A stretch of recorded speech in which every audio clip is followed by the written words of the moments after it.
And today we're going to talk about the exciting world of cybersecurity and information risk management for not-for-profits.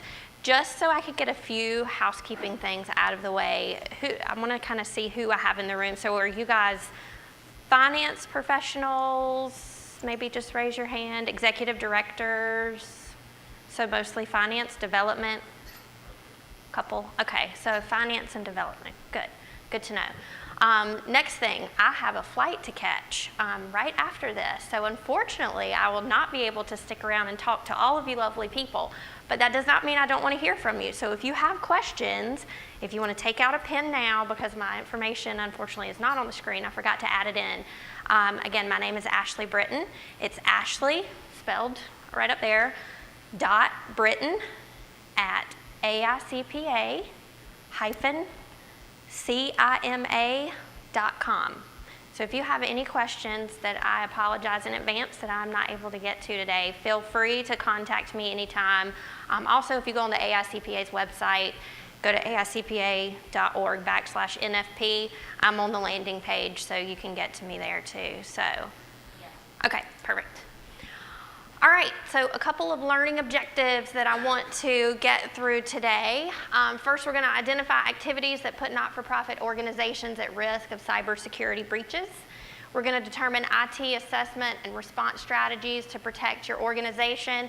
And I'll sort of challenge you when we get to that part of the presentation to think not only about your IT structure, but your other whatever, if you're cash receipts, cash disbursements, a lot of the things that we're going to talk about today can spill over into other risky areas within a not-for-profit organization. And then we're going to identify internal controls, processes, and policies to manage and train staff on information technology. So when we think about how many relationships we have, up here I have just a few. I'm assuming everybody in the room has a smartphone or access to something similar. You've got your bank, your family, your employer, tax preparer, healthcare provider, community, friends, consumer partners. There's all of these different connections that we're making all of the time, and each of those connections are creating a digital footprint. Even by just being here today, we know something about you. I'm assuming you had to put your name and your email address. So now we know that you're somehow affiliated with this organization, that you're in this financial reporting track, maybe somehow affiliated with the financial reporting of the not-for-profit organization. Everything that we do is creating a digital footprint. If I were to take a picture today and post it on Facebook, there's a location, which I've turned off personally, but there's a location that if I posted that picture on Facebook that could potentially say where I am standing today. So everything that we do, we're connected all of the time to technology. And when you think about who is under attack, obviously we're all under attack. Personally, our information is available and through your work. Not-for-profits tend to be a fairly easy target for cybersecurity breaches because you don't want to make it challenging for your donors to give you money. So if you create a website, you want to make it as easy as possible to get that dollar. So because of that, a lot of fraudsters will steal data from not-for-profit organizations and test that data, and we'll talk a little bit later on about passwords and usernames, and those tend to be fairly similar for multiple different areas. So if I get your email address, if your email address is your username, I'm halfway there. So it's just something to think about as you're considering them. Again, we'll get more into the passwords and that sort of thing later. When you think about what's on your phone, I'm sure, again, everybody has a smartphone. You've got your email, which has got your contact list, potentially some sensitive data within your email. You've got your banking. Most of you, or at least I do, I have my banking on my phone. Expense apps, social media, which is all about you. And then increasingly not-for-profits are creating apps too, and we'll get into that a little bit later too. One thing I should have said up front too is that this is about a 2-hour presentation that I'm going to go through today. I'm assuming, do you guys have access? Do they have access to the slides? Yes. So I wanted to give you all of this information, so if I fly through some of these slides, and again, if you have questions, just let me know, but I'd rather give you the information than not. So cybercrime is now the second most reported economic crime worldwide and has negatively affected at least a third of all US companies. So have any of you personally been involved in any type of cyber crime? Any of your organizations been involved? Right, so I mean, not a huge number, but still, it's something to consider. And I think as we go through time, those numbers are gonna get higher and higher and higher. So evolving risks. Some of the risks as it relates to cyber security, you're constant or seasonal, but at the end of the day, they're constantly evolving, which is sort of the scary part about cybersecurity. You don't know what you don't know, and on a shoestring budget, which is what not-for-profits tend to be on, it's hard to prioritize this over something that could be possibly sitting right on top of your desk. It's sort of out of sight, out of mind. But through this session today, hopefully it brings to the forefront the importance of securing your data. So for today's focus, we're going to talk about cybersecurity attacks. We'll talk about infiltration of your systems through those virus-type emails. We'll talk about data loss, access to restricted data and passwords, and then loss of system or crash. And when you think about that, you'll think about disaster recovery and what you need to do there. All right, so increase in data breaches are in the news. In 2016, 500 million personal records were stolen, which is up 85%. That is very scary. And the thing about it is that the hackers are looking for information in whatever form that may come in.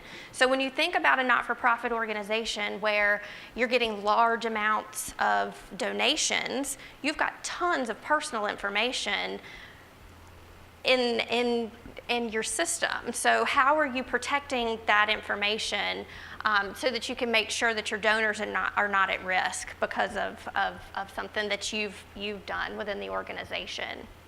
So the top 5 cyber attacked industries in 2016 are healthcare, manufacturing, government, financial services, and transportation. Right after transportation is education.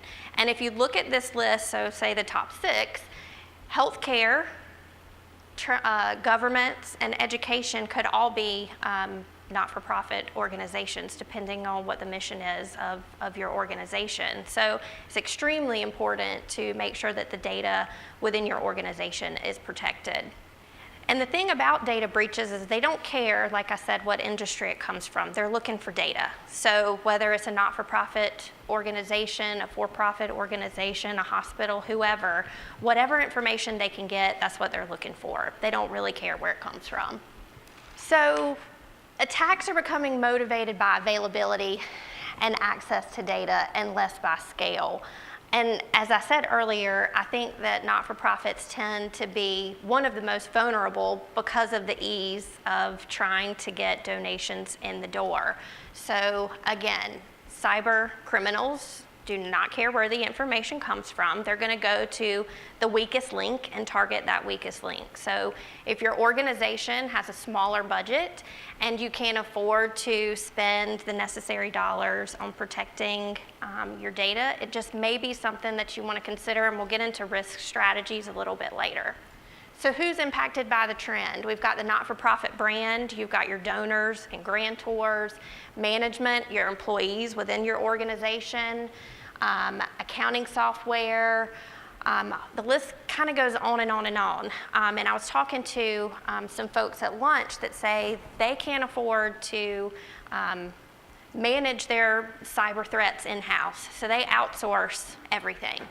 Well, when you outsource everything, you also need to consider what your third parties are doing too. So getting those SOC reports, and forgive me, I forget what the acronym stands for, but making sure you know how your third parties are managing the data within your organization is equally as important as knowing how you as the organization are managing your data. So some future trends, I think we'll see an increase in obviously the number of attacks on individuals. Increase in collusion, blackmail, a focus on devices. I think I've got a slide coming up that shows the number of devices per person is far greater now than it ever has been. It's expected to increase as time goes on, so that could become an easier threat as we go through too. And again, hackers will single out the weakest of the herd, so you want to make sure that your organization does not fall within that pack. So here's the slide that I just mentioned. So you'll see, and let's see if my little thing works here. So you'll see somewhere in between 2003 and 2010, the number of devices is more than the individual. So we're somewhere here between 2015 and 2020. So we're probably in the 4 to 5 devices per individual now. So you've got your iPads, you've got your readers, whatever that might be. You've got your cell phones, you've got your laptops at work, possibly your laptops at home. So you're under attack essentially all the time, unfortunately. This is just, I think, kind of cool. Some of the future trends, the little contact lens.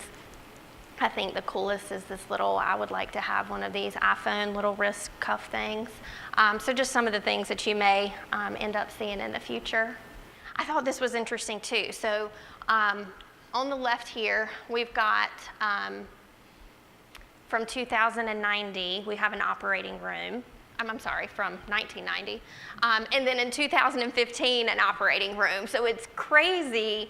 I mean, look at all the technology in 2015. I just think that's crazy to me how much has changed, and really not all that long of a period of time. This is a little bit outside of my wheelhouse, but just so you know that there are some laws that govern these types of things. So I put this up here more for your information. I would suggest you talk to someone who is much more knowledgeable about the laws around cybersecurity than me when you're thinking about some of these. I do know that the last thing here, this is if you're doing anything outside of the US, that's going to have a major impact. So looking into that a little bit deeper would probably be beneficial. So when we talked about data earlier and that hackers are just looking for big data, one thing that I don't think that not-for-profits understand is that you have big data too. So even just having names and email addresses could be big data. Again, when we talk about the usernames and what people usually use as their username is used on multiple platforms. So if your username to sign into your not-for-profit donation site is the same as your username for your bank, then you're halfway there. So now I've just got to figure out your password. So again, you have big data too, even if it's just as simple as names and email addresses. So this is just a little bit of a picture showing the type of data that you might have within your organization. So that outer layer there is the public use, which on the right side of the screen in the little triangle is intended for the public. It's at the bottom of the triangle. So we don't care about that information quite as much. Then you've got internal use. Maybe it's your donor information, or maybe it's your employee information, things like that. Then you've got confidential when you're talking about maybe social security numbers. If you're in healthcare, there's all kinds of confidential information related to that. And then your top secret information. And on the right here, this is just sort of the level of care that you need to pay to those different types of data. And I guess before I move on, and I'll encourage you to break in at any time and share your war stories. We'll get into some of the sample emails that people have gotten over the years. So please, if you have questions, feel free to shut me up at any time. So what's at stake? You've got your donor registration forms. Those could be hard copies or soft copies, depending on what you require on those donor registration forms. Then you've got the financial database. You've got checks, obviously wire transfers. the W-2s, 1099s, things related to your employees and your independent contractors, all of your employee information down to emergency contacts. And then you've got quarterly reporting, emails. And I think the thing that I want to make the most clear is that your sort of first line of defense is your employees. So making sure that your employees know what types of emails that they should and should not be opening, what types of websites they should and should not be going to. They are your first line of defense at protecting your organization. So educating your employees, and not just on the front end when they're hired, but continuously, as we said, you know, it's changing over time. So keeping up with that education is going to be key. And we talked about this a little bit earlier too. So why are not-for-profits at risk? You're typically skeleton staff. Your funding is essential to your organization, and you really have to decide how you're going to spend that funding. Is it going to be something related to your mission, which are, you know, the people that are sitting right in front of you, or is it cyber crimes, which could be, again, sort of out of sight, out of mind. And again, I think the lack of awareness, even with employees, of just knowing how or what information you have and how sensitive that information is. So letting your employees know that you hold that big data or that important data too. So over the next couple of slides, we're going to go over some phishing, some ransomware, mail or document fraud, which apparently is making a comeback, scrapping, and then attacks from within. So here is an example phishing email. So you can see, well, you may not be able to see, but up here you've got the from. There's no such thing as paypal.com.au. So paying attention to who the emails are from, even if you type it into a simple Google search, you can usually find out. If there are links within the email, hovering over those links so that you can actually see where that link would be taking you. So if it says it's taking you to AICPA.org, but then when you hover over it, it's taking you somewhere completely different, then obviously you know that's sort of a compromised email that you don't want to click on. Bad grammar. If you read the email and it just doesn't sound like it's supposed to, that could be a sign. When you get emails like this, I think, does anybody have an IT department within the organization? A few? Oh, a good majority of you. So I think the best thing to do when you get these types of emails is to send it to your IT department and let them handle it. If that's not an option for your organization, you could always send it, in this case, to PayPal or whoever it's saying that the email is from, so that they can look into it as well, and they may be able to help out and see what's going on. So ransomware attack, basically what this is anytime you click on the links within this, it gives the attacker your key. So they hold your data. So if you back up your data every single day, then maybe you just restore a backup and it's not a big deal. But if you don't, this could be detrimental to a not-for-profit organization. I'll tell you, interestingly, I heard a story where an organization opened up an email like this, and they said, you know, for $50,000, we'll give you your key back. Well, maybe it wasn't $50,000. I'm sure it was much less than that. But anyway, for whatever dollar amount, we'll give you your key back. So they decided to contact the hacker, strangely enough, and say, if you will give us our key back, we'll give you this money, but we want you to tell us how you got into our system. And they did, surprisingly enough. So they paid the money, but what that did, they got basically a penetration test, and now they know how their organization is at risk. And now, I mean, think about the value of that information. So in that case, it maybe worked out. I don't know. I mean, I don't know how you want to look at that, but it could be something to consider. I don't know.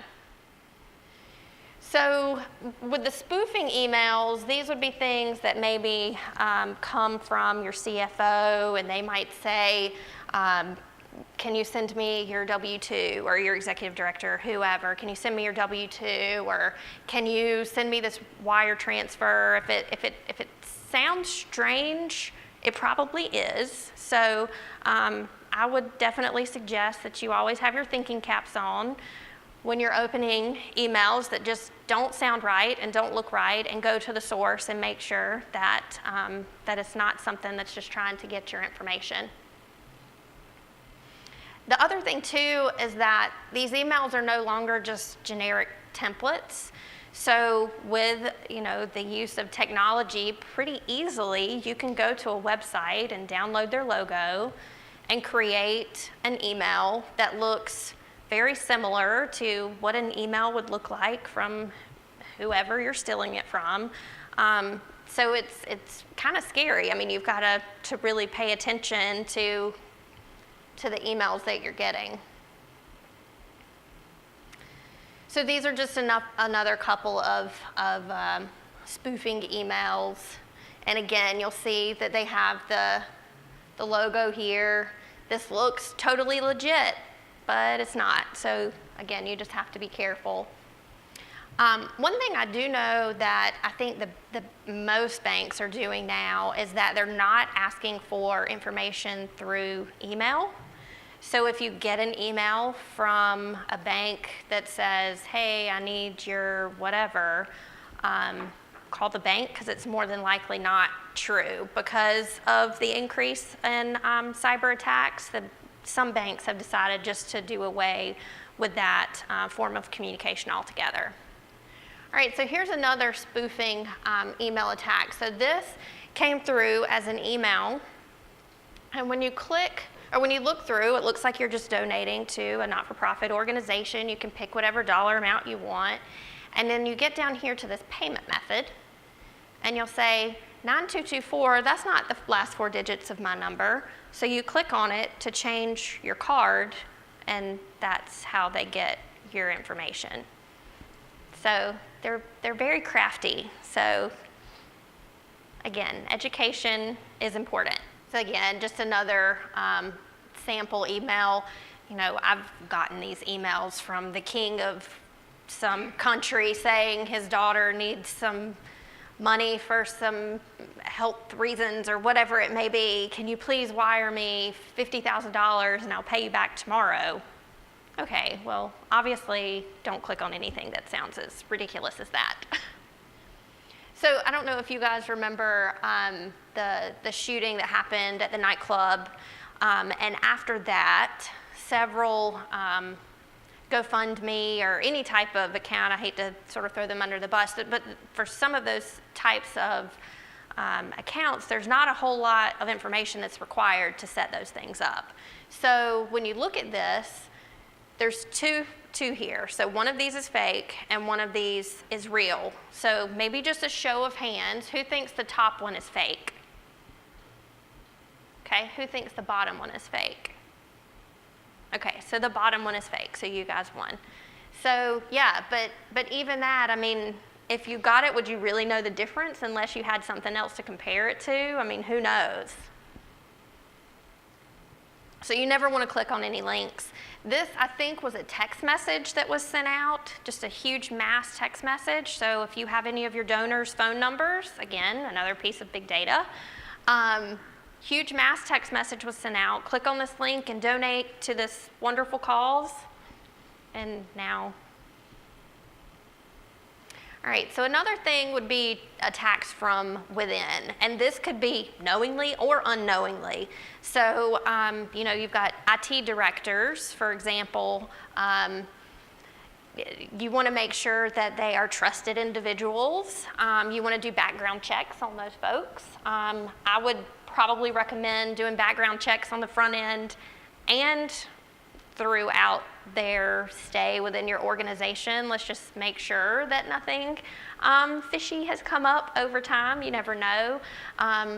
and again, unknowingly, just clicking on emails, unfortunately, can open up the organization. So again, as I said earlier, your employees are your first line of defense against what could be seemingly silly little things that could cost your organization lots and lots of money and time.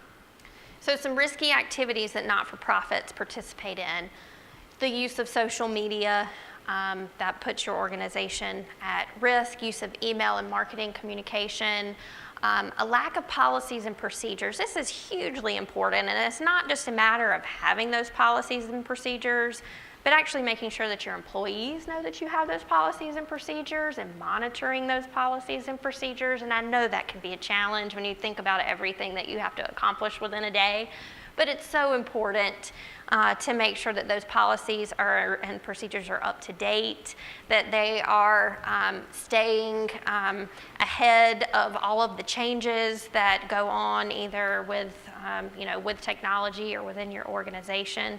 So ongoing monitoring is hugely important. Segregation of duties, no use of dual controls, kind of those kind of all go together, making sure that there's always checks and balances on things that you're doing. So the number one problem for organization in terms of cybersecurity is thinking that it's not going to happen to you. And unfortunately, that's a pretty scary place to be, because as we've seen, it can happen to anyone. What I thought was interesting is when we looked at some of those phishing emails, 30% in 2016, 30% of those emails were opened, meaning they double-clicked and opened it on their screen, and then 12% went on to click onto the whatever link may have been in those emails. So again, communicating to your employees the importance of making sure that the emails that they're clicking on are the websites that they're going to. Even something as simple as I mentioned earlier as hovering over the links to make sure. I will tell you, I have personally fallen victim of one of these ridiculous scams. So I'm on Facebook close to Christmas one night, and I'm looking through and I see that famous Tiffany's blue. And I'm like, oh, Tiffany's is having a sale, which should have been my first sign because Tiffany's never has a sale. So I click on it and I'm looking through and I'm like, oh my gosh, this will be great for my kids. I can get them a cute little necklace at half off. If it sounds too good to be true, it usually is, just so you know. So I click on it and I go through the process of paying for it. And I'm like, gosh, this was so easy. I'm feeling so accomplished. And then I get an email from a Gmail account. And then I noticed that when I clicked on the link earlier, that Tiffany's was spelled wrong. So it's so easy. And when you're sitting on your couch at night and flipping through stupid things can happen. So it's so important to pay attention. And again, if I would have hovered over the Tiffany's logo, I would have seen that it was Tiffany's with an I, not a Y, and I would have known that this is probably not what I should be clicking on right now. But I did get those products from China, which I told them I did not want, and the credit card company took care of it, so it all worked out. But again, seemingly innocent little clicks turned into a huge headache for me. So I talked earlier about risk assessments. And again, I think you can use this for IT, you can use this for any other sort of key area within your organization: membership, dues, contributions, how you're spending your money, whatever it might be. I'm a huge nerd, so I love these types of things. So this is a heat map. So this tells me in pretty colors, if it's green, that means the risk is low and you're probably okay. If it's yellow, you need to start getting a little bit more nervous. And if it's red, you need to pay really close attention to that. So what you do is you think about what could go wrong within your organization, what could go wrong within your process, and then you think about how likely it is for something like that to happen. You assess those risks, and then we'll kind of walk through that in just a minute. Another thing too, I'm not gonna, again, get it too deep into this either, but there are some regulations out there, SEC, PCAOB, DOL, IRS, They've all got some pretty specific cybersecurity considerations, so just more for your information than anything else.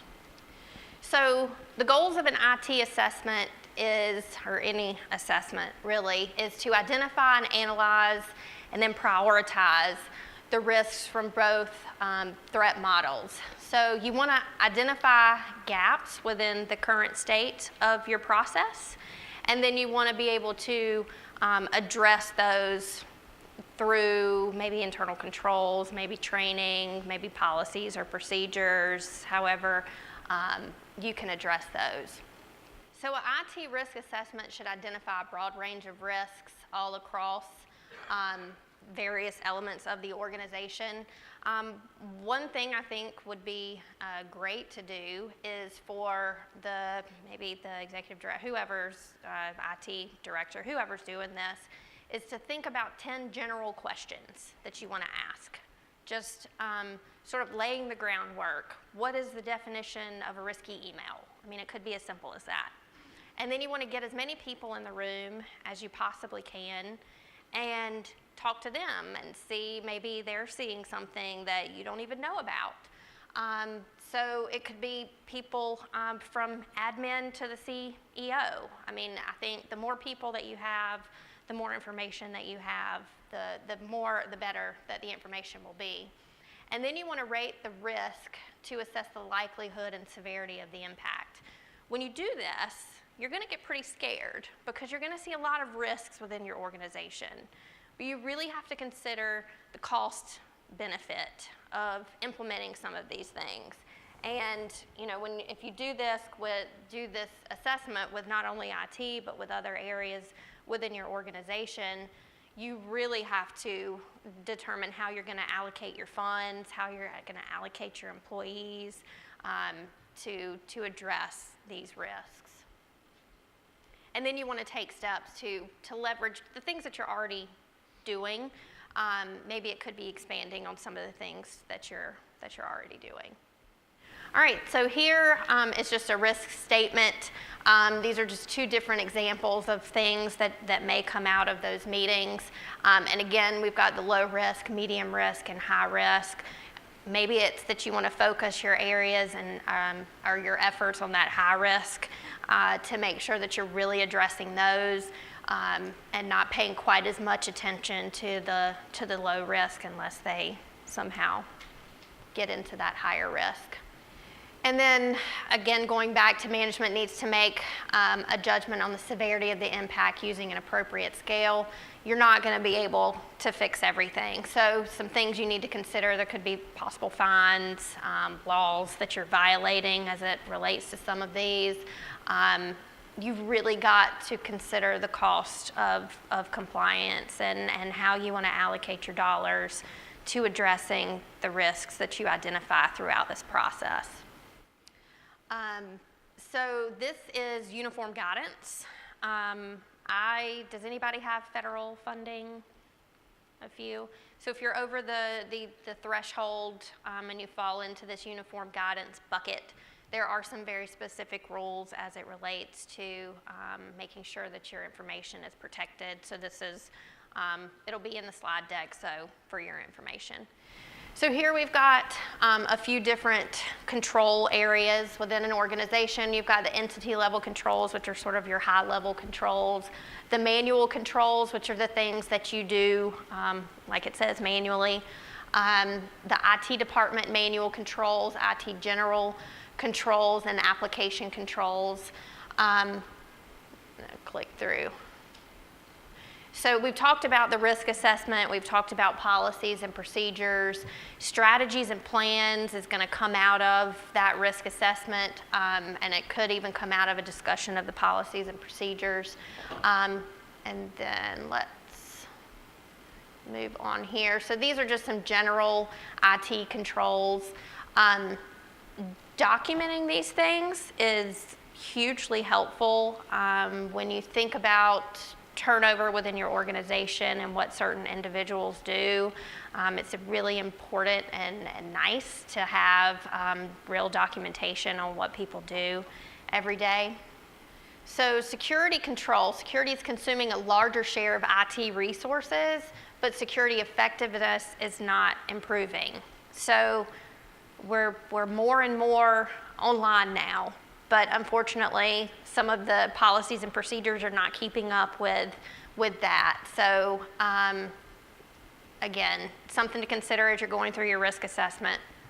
This is another layout. It took those risks that we talked about 2 slides ago, and then it puts it into the control objective, the level of risk, who's doing whatever it is, who's actually owning it within the organization, when it's done or when it's effective, and then whether or not it's annually, daily, the frequency of the control, and whether or not it's a key control. Again, application controls, these are just some of the examples of some of those application controls, purchases over a certain dollar amount requiring 2 signatures, wire transfers, or controls around that. So again, just some various examples. What does MIP stand for? MIP, that's a great question. Does anyone know what MIP stands for? Somebody just said it. Yeah. It's a software, right? Yes, it's a type of software. And what that says is that your software doesn't allow multiple entries. So, it could be any system built or any control built into your system. All right, so combating cybersecurity threats. It's time to return to the basics. Do we have any questions up until this point? I guess we're a little more than, we've got about 20 more minutes left. So I'm going to get into some tips on combating cybersecurity. Draft and maintain a data management policy, password controls, encrypt your sensitive data, regularly monitor activities on accounts, and manage your privacy settings and controls. And we'll dive into each of these a little bit more. So you want to take stock of what you actually have. What policies do you currently have in place? Do those policies still make sense for your organization? Do you need to change those policies in any way? Scale down. Only keep the information that you actually need, and we'll talk, I think, 2 points down about data retention plans too. So if you don't need those paper copies of those donor registration forms, maybe we should just shred those. So really just kind of keeping only that information that you actually need within your organizations.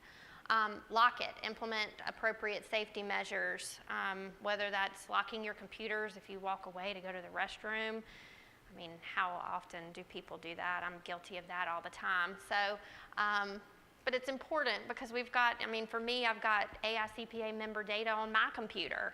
I was just having a conversation with my boss yesterday about getting involved in another aspect within the organization and the risk that opens up to me. So if I lost my laptop, I could have donor or member information out in the world. It's so scary. And with that, you've got to think about how you're going to protect that. Your data retention plan. A couple of years ago when the IRS changed their 990, they started asking a couple of different policy questions. I think that data retention plans are very important. So basically what it is you're going to, as an organization, decide that after a certain number of years, you're going to chunk the information. So it's not just a matter of having that policy, it's sticking to that policy. And if you've got old information, getting rid of it.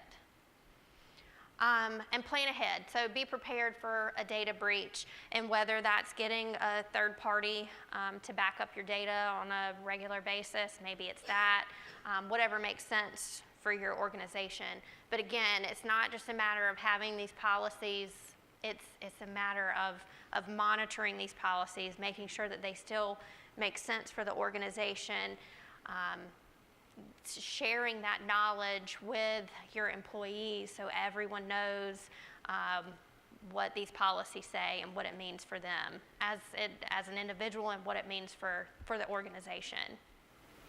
Passwords are like underwear. Change them regularly.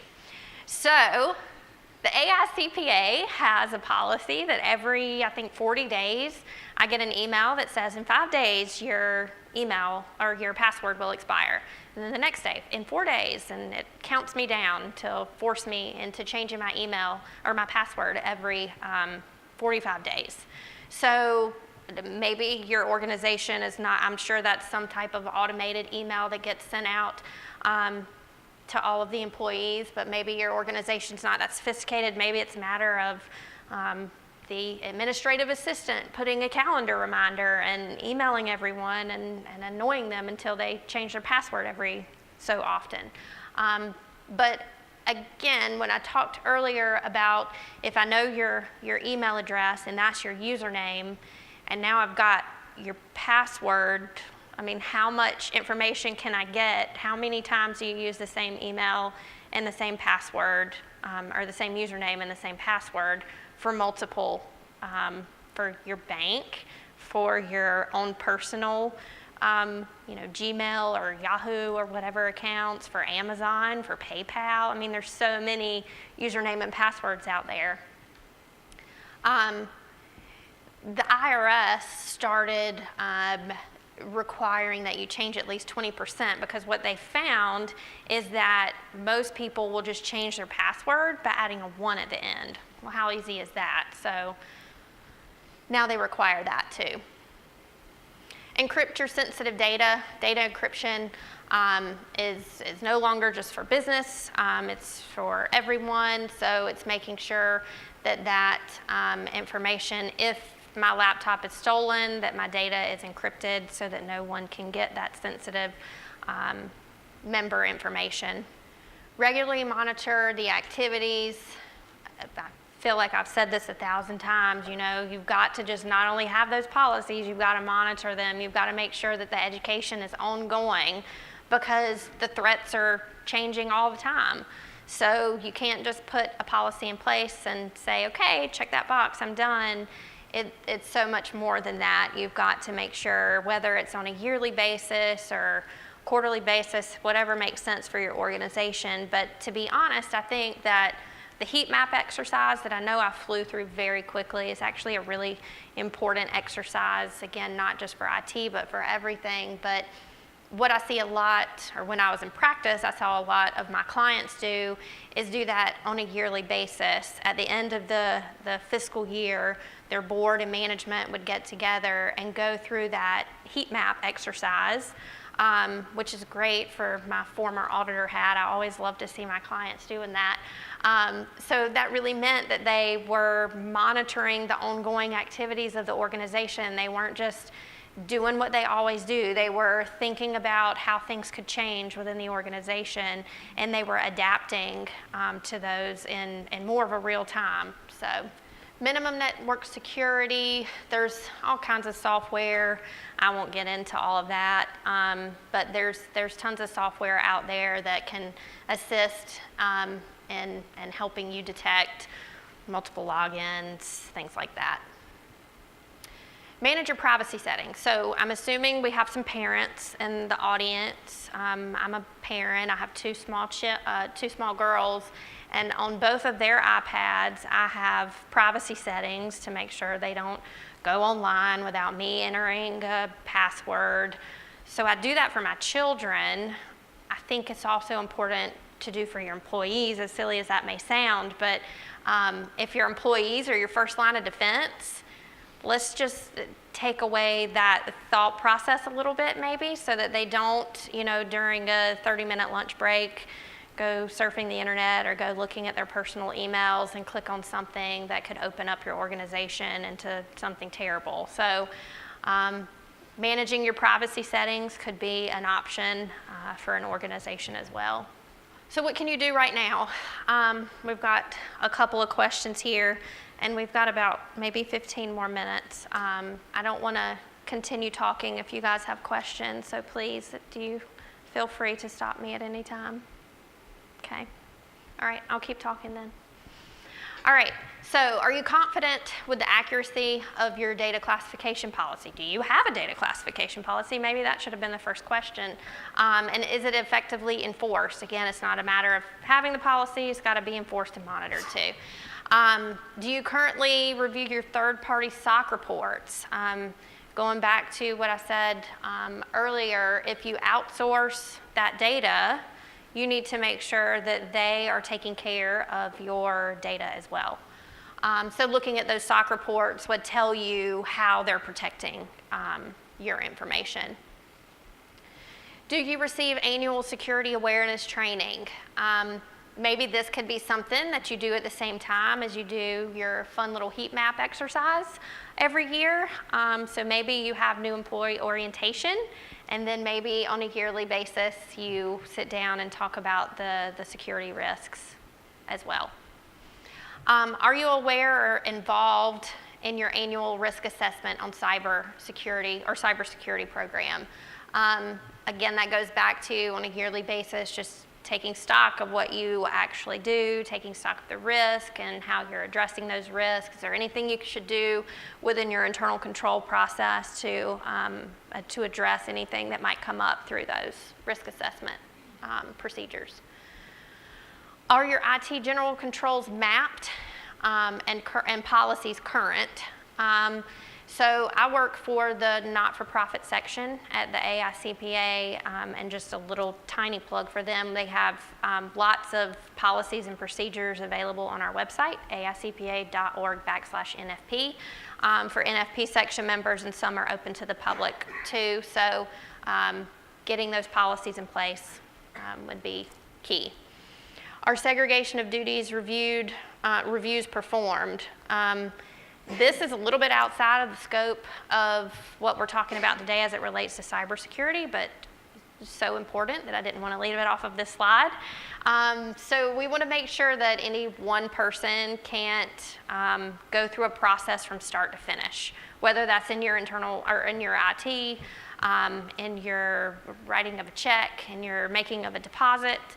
We want to make sure that we are separating those controls so that one person couldn't perpetrate and conceal some type of fraud.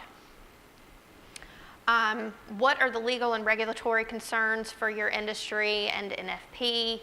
That could vary by state, that could vary by your funding sources, that could vary by organization. There's all types. So someone needs to pay close attention to that knows the legal ramifications if something were to go wrong.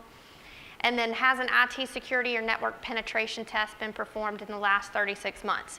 So the penetration test is what I talked about with that ransomware attack. So there are companies out there that will go into your system and see where you may be at risk. So that could be, I don't know what the cost is associated with that. I don't know if it's worth the cost for your organization, but just to throw it out there that it might be something to consider performing on a regular basis. All right, so we've got 5 more minutes together. Anything else? All right, so some themes for combating cybersecurity risks. Board support obviously is super important. The people, again, they're your first line of defense within opening those horrible emails that could open up your information. Data security organizations should be aware of the movement of your data, and I think as you're going through that risk assessment process, that should probably be one of those 10 questions or so that I talked about, is how your data moves through the system. And then continuous improvement. Again, it's ever changing, so you want to make sure that you're keeping up with the trends. Thoughts for the future. Cyber insurance. I didn't even know that was a thing until I started researching it. You're shaking your head. So now we know cyber insurance, cloud adoption. I think more and more people are moving to the cloud, so I think that's sort of already starting. Network segmentation, analytics, automation, and then cyber sparring partners. I think getting together with like organizations and maybe sharing some war stories and figuring out what's happened with other organizations and how, or could that potentially happen to your organization? How are you addressing whatever risks that your peers are seeing. So in summary, cost of doing business. Doing this risk assessment, again, is going to probably scare you, and it's going to open up your eyes to all of the awful risks that are out there and could potentially affect your organization. What you've got to really consider is how you're going to spend your people resources and your money resources on addressing those risks. Conduct risk assessments. Again, I can't stress the importance of that enough. I think it's so important not only for IT but for other areas. And then mapping your controls, identifying any gaps that there might be, and then continuously thinking about what's coming next. Just a little plug for the AICPA Cybersecurity Risk Management Support Reporting Framework, just to let you know that it's out there. If you want more information on it, you can go to the website at the bottom of the screen there. And that's all I got. So again, my name is Ashley Britton, and ashley.britton@AICPA-CIMA.com. If you have any questions, we would love to hear from you. And thank you all so much for joining me today.